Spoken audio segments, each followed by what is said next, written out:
Okay. So, imposter syndrome is basically loosely defined as doubting your abilities and feeling like a fraud. It disproportionately affects high achieving people, such as ourselves, who find it difficult to accept our accomplishments. Many question whether they're deserving of the accolades that they receive. Common signs of imposter syndrome are overthinking or over preparing, distrusting of others, blaming accomplishments on luck, and feeling unworthy of success and feeling afraid to be ousted as a fraud. And so I know a lot of my friends and I feel imposter syndrome in a lot of our classes and stuff, especially when you get into right into college, especially us for being first gen students, it can be disproportionately affecting us. So yeah, so this is just a basic idea of what it is, but of course, not everything fits into a definition. But yeah, it's loosely defined as feeling like you're um, really not deserving of the accolades that you get and the high achieving credit that you get.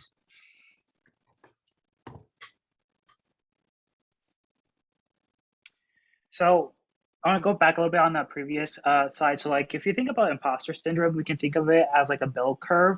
So when you came into William and Mary, think of a bell curve. So like you got selected because you were at the top of that bell curve. You were like the cream of a crop from high school. And now you were placed in this environment where everyone in high school, was their best. So essentially when you come here on campus, we have a lot of intelligent people. You're competing with them academically. So when you come in here, you might be surprised that you're being challenged by other people who are competitive like you. So you might be more likely to have imposter syndrome. So that's how I typically think of it. Yeah. Okay. Okay, so there's different types of imposter syndrome out there. So the first one is a perfectionist. So you believe that essentially that you have to do everything perfect, right? So like whenever you fail, it's really hard for you to accept that because you're a perfectionist. Now the soloist is a person who likes to work independently without the help of others. So it's kind of closely related to a perfectionist, but you like to do things by yourself. And if you can't figure out how to do that by yourself, then you'll get into this anxious state of that you can't solve this. So you typically like to do things by yourself, but that leads to self-perpetual, if I don't get it right, then it's my fault, essentially. Now, the expert measure their competence based on how much they know and how many certifications or trainings they have to a specific area. So the expert likes to be like a perfectionist, right? They have to know that everything about a certain topic. They have to become experts, and if they don't know everything, then they're a failure essentially in that topic. But this is a faulty mindset. Then the natural genius, this is a person that thinks, I can sit in class, not take notes. I'll be fine, right? I'll absorb everything like a sponge. But you know, to a certain extent, we're all natural geniuses because we're here at William and Mary. But you actually have to put in the effort to study and do your homework in order to be successful. So yeah, the natural genius thing might not work here at William and Mary, I think. Now, the superwoman slash Superman is a person that pushes themselves in all aspects of their life, feel burned out due to inadequacy. So this is a person that's always pushing their limits. They're trying to be the best person they can be every day. And sometimes when you push yourself too much every day, you can burn yourself out. And this is a bad quality. So in total, there's around 5 types of imposter syndromes, but keep in mind that this is just, a concise, short format of us categorizing imposter syndrome. There's way more out there, and you might not fit into any of these broad categories, but these are the main categories that we think that are shown here at William and Mary, essentially. And so these are just a couple of ways to cope with imposter syndrome.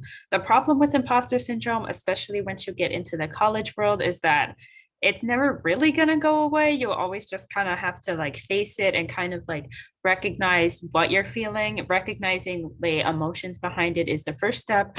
But there are a couple of ways to cope, knowing the signs to be able to actually recognize this is imposter syndrome that I'm feeling and not just like that I'm actually like worthless or whatever. And so knowing the signs and being able to recognize that it's imposter syndrome is the first step.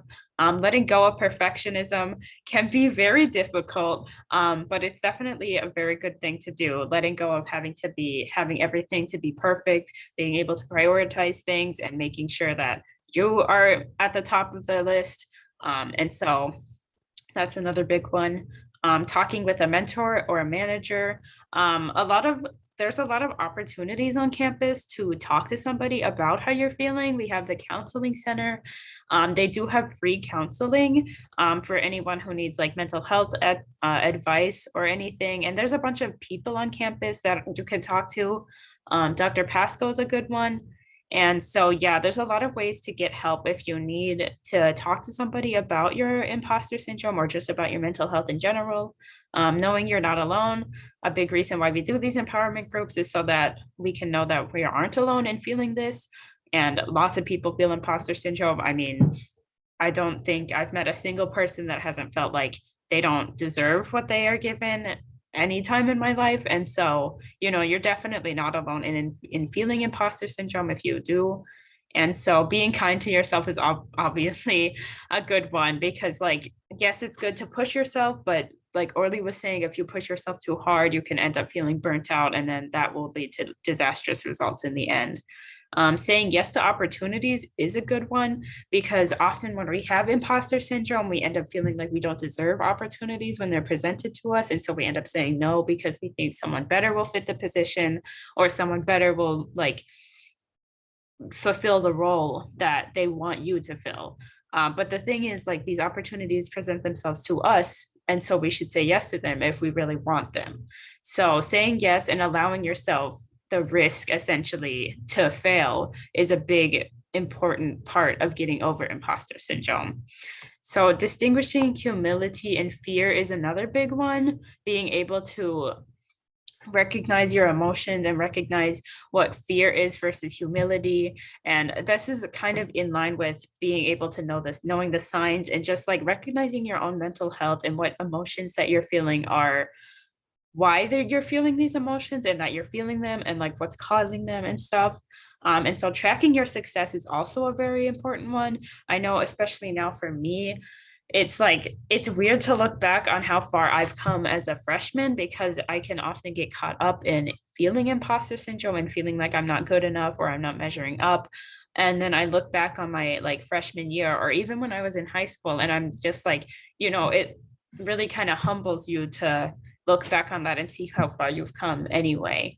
And so embracing the feeling is another one because like at the end of the day we are all human and we all feel these things, and so it's just a thing that comes with achieving and growing and like getting more successful. Imposter syndrome is a thing that happens and talking about it is a good thing. You don't want to shut off your emotions because then you'll just build up inside and then you'll explode. And so embracing the feeling, talking about it, it's always a great thing. And so these are just a couple of ways to cope. Of course, it's not going to work for everybody because imposter syndrome is just, it's a really big problem and everyone's different. And so there's no like one surefire way to solve it.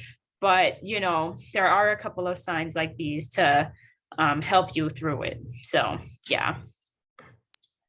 The only thing I would add is to also embrace failure. So a lot of people who suffer from imposter syndrome will say that when they fail, that definitely shows that they're an imposter. But just know that when you fail, it's actually something that you can learn from.